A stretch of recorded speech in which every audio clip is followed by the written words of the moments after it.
Welcome, beautiful Paris Saint Germain family. In today's video, we'll be discussing why Paris Saint Germain couldn't win the UCL with Kylian Mbappe and have just won it with Ousmane Dembele.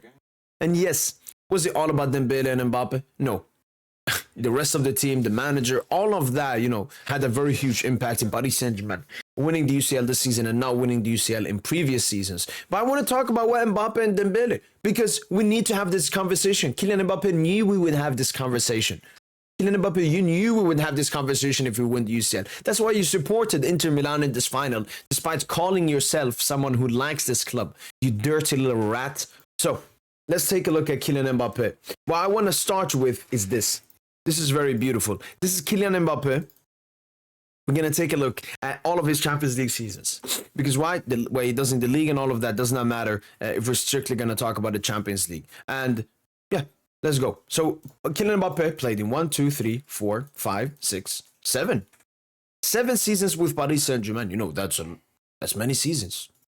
That is many seasons. That is many chances. That is many opportunities to win a Champions League, to lead your team. But let's take a look at what Kylian Mbappe did in all of these Champions League seasons. Kylian Mbappe first season, Celtic, obviously. He was very good in the group stage here. And think about it, was only 18 and 19 at this point.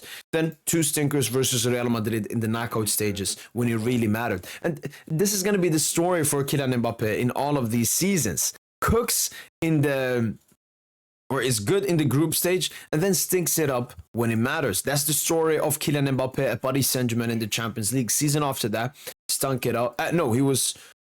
He didn't even have that good of a group stage here. So 5 of his GAs versus Red Star in the group stage, scored obviously a goal versus Liverpool, that was good.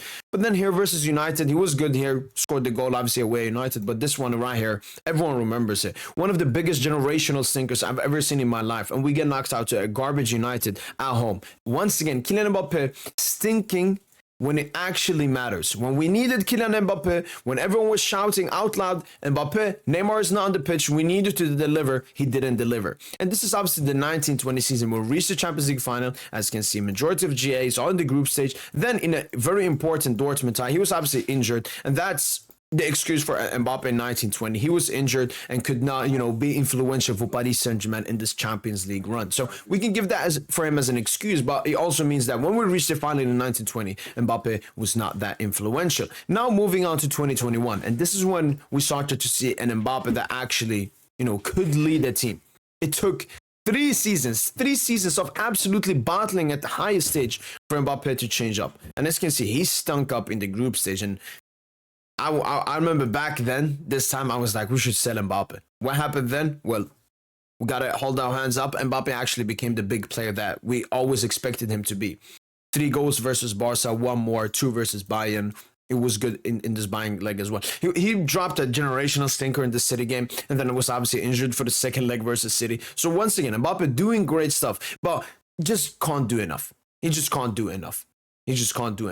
But this is a season where I can be positive about Mbappe because of this. In the knockout stages when it mattered. Moving on to 21-22, obviously. Kylian Mbappe's best season his best ever season. Best season at Paris Saint Germain, obviously. And this was, peak Mbappe. He's GA in every game. Best player in the UCL, best player in the world, in my opinion, that year. He was just cooking. So when it came to Kylian Mbappe, it is what it is for 21-22. Unfortunate, the Marquinhos, Donnarumma mistakes and everything. It is what it is. And then we move on, obviously, to the last 2 seasons of Kylian Mbappe at Paris Saint Germain. Post-extension, may I add. Once again, a lot of GA, loves eating the GA in the group stage. Kylian Mbappe, and then in the group stage. Obviously, he was injured for the first game. He actually put on a great 34-minute cameo when he came on. But this one of the biggest generational stinkers of all time. And then moving on to his last season at Paris Saint Germain. A season which we all remember a bit too well.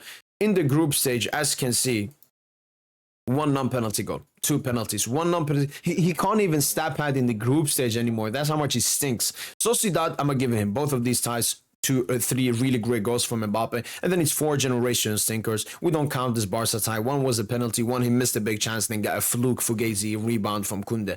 And this is the story of Kylian Mbappe. And the story of Kylian Mbappe doesn't change whether he's at PSG or Madrid. Once again, at his recent season at Real Madrid in the UEFA Champions League, you know, Madrid needed him. And think about Mbappe. Mbappe's made Vinicius Bellingham worse, which means that Madrid always need to rely on Mbappe. And as you can see, once again, struggles to stat pad in the group stage. Majority of these very, very big stinkers, as usual, from Kylian Mbappe. Had that Fugazi City games. And then it's back to 4 generational stinkers. And that's basically the story with Kylian Mbappe. Sometimes, majority of the time, he was stat pad in the group stage. He's very good at that. Knockout stages, he may give you some ties, as the City tied this season. But then when he matters, when you need him again, Mbappe again, no. When Ancelotti was saying, Mbappe, we need you versus Atletico. Mbappe, we need you versus Arsenal. We're 2-0 down. We're 3-0 down. We're 1-0 down. Mbappe's like, no, I cooked versus City. That was enough. That was enough. That was enough. And this is why we couldn't win the Champions League with Mbappe, simply goal-scoring wise. Then we can bring in the other stuff, the absolute insane wage that he had, the motivation, and the picture he gave the other Paris Saint Germain players. Like, they saw him as a dictator. In the pressing, we've seen the pressing from Ousmane Dembélé. That's the leader. We've also seen the video from Luis Enrique when he was talking to Kylian Mbappe last season, talking about Jordan. This is what Jordan, this is the mentality of Jordan. Look at you. You're a loser. You need to be able to lead your team, Mbappe, but you're a loser. And that's the best description. Dembélé is a winner.